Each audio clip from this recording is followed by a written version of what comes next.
Salut les amis, j'espère que vous vous portez très bien aujourd'hui. Ici c'est Mike Logovi, alias le dresseur de codes. Alors, la dernière fois on avait rencontré un problème, ok? Euh, Lorsqu'on essaie d'exécuter notre programme, si on saisit par exemple une valeur qui n'est pas comprise entre 0 et 24, il ne se passait tout simplement rien. Et bon, je ne sais pas, mais pour moi, c'est un problème. Il faudrait qu'on puisse afficher à l'utilisateur heure incorrecte ou bien heure invalide. D'accord? Donc, pour ce faire, l'on va utiliser la structure conditionnelle, d'accord? Else, ok? Else qui veut dire tout simplement sinon. Donc, si, donc le if, c'est le si, le else, c'est le sinon. Donc, on va pouvoir faire le contraire ou bien l'opposé de ce qui va se passer dans le if. Ok? Qu'est-ce que je veux dire par là? Donc, si on a une condition, si elle est réalisée, alors le bloc de code, le bloc d'instruction dans le if sera exécuté. Mais si notre condition n'est pas réalisée, dans ce cas, ce sera notre bloc de code, ok, c'est-à-dire nos instructions qui se trouveront dans le else, qui seront plutôt exécutées. D'accord? On va pourquoi pas l'illustrer avec notre exemple de la dernière fois. Jusque-là, à partir de ce printf, on demande la saisie de l'heure. Ok? Maintenant, on va faire d'abord quelque chose. On peut aussi englober des conditions, ok? C'est-à-dire, on peut imbriquer des conditions. Donc, c'est ce que je vais faire, ok? Tout d'abord, je vais dire si, ok, notre heure est supérieure ou égale à 0 et notre heure est inférieure ou égale à 24, là, on sait que notre heure est comprise entre 0 et 24, n'est-ce pas? Alors là, on peut exécuter ce bloc de code-là. OK?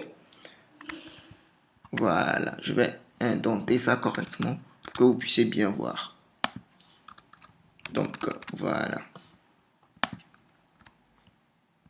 Comme ceci. Voilà.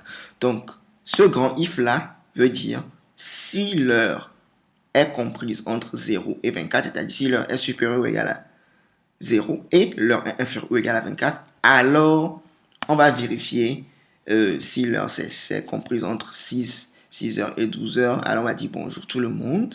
Si l'heure est comprise plutôt entre midi et 22 heures, alors on va dire bonsoir tout le monde. Si l'heure est comprise entre 22 heures et 24 heures, ou bien l'heure est comprise entre 0 heure et 6 heures, alors on va dire bonne nuit à tout le monde. En tout cas, ce bloc de code ne s'exécutera si et seulement si cette condition préalable a été réalisée. D'accord? Bien. Maintenant, si cette condition, elle autre, n'est pas réalisée, alors dans tous les cas, notre heure n'est pas valide. Donc, qu'est-ce que l'on va dire? Sinon, donc si cette condition n'est pas réalisée, on va plutôt exécuter le bloc de code qui se trouvera ici. Donc, vous voyez que ici, je n'ai plus mis de parenthèse. Tout simplement parce que si ce qui est ici n'a pas été réalisé, dans tous les cas, peu importe ce qui se passe, tu m'exécuteras ce qu'il y aura ici, dans ce else. Donc, printf, on va tout simplement mettre ici, heure invalide. Je vais mettre le anti/n. Oups. Je vais mettre ici anti/n, point virgule. OK? Et qu'est-ce que je vais faire? Je vais tout simplement sauvegarder tout. Je vais compiler. Donc, pour compiler, c'est tout simplement gcc.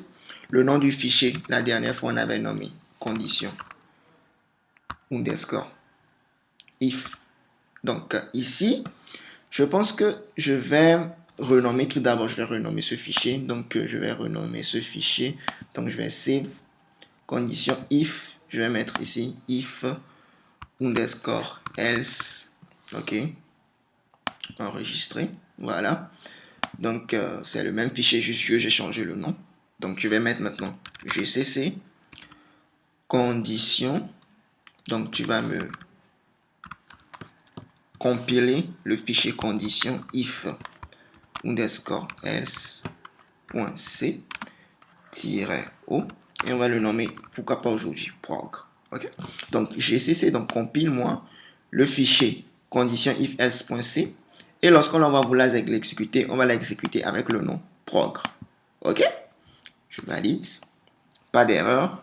Point / programme. Donc prog plutôt. Voilà, je valide. Veuillez saisir l'heure. Donc on va faire un cas tout d'abord qui est compris, l'heure est comprise entre 0 et 24. Supposons que je saisis, pourquoi pas, je vais dire 8. On va dire bonjour. Vous voyez? Bonjour tout le monde. Donc ça doit d'abord vérifier si l'heure est comprise entre 0 et 24. Puis après, ça a vérifié laquelle de ces conditions correspond. Et ça a compris que l'heure est comprise entre 6 et 12. C'est pour ça que ça dit tout simplement bonjour tout le monde. Je vais pourquoi pas vous le prouver encore une fois. Je vais saisir maintenant, pourquoi pas 19 pour que ça dise bonsoir tout le monde. Vous voyez, bonsoir tout le monde. Parce que ça a d'abord vérifié si l'heure est comprise entre 0 et 24. Ça a fonctionné. Ensuite, ça a vu que l'heure n'est pas comprise entre 6 et 12. Donc, ça n'a pas dit bonjour tout le monde. Mais ça a vérifié, ça a compris que l'heure est entre 12 et 22. C'est pour ça que ça a dit bonsoir tout le monde. D'accord?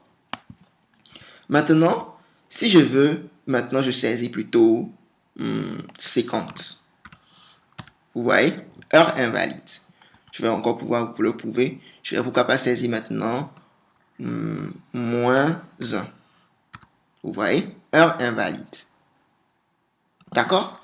Donc, c'est comme ça qu'on utilise le else, le if et le else. Donc, le else, ça veut dire tout simplement l'opposé du if. C'est-à-dire, si ce qui est dans le if n'a pas été réalisé, dans tous les cas, on va exécuter ce qui est dans le else là. Ok? Donc, le else aussi, vous mettez le else, accolade ouvrante, accolade fermante, et vous mettez votre code ici. Donc, vous pouvez mettre n'importe quoi comme code ici. Hein. Vous pouvez mettre une affectation, vous pouvez mettre récupération d'informations, affichage de données, tout ce que vous voulez comme code, vous le mettez dans le else là. Ok? Donc, sur ce, je pense que l'on va s'arrêter pour cette petite vidéo. J'espère qu'elle vous aura plu. Si vous avez des questions,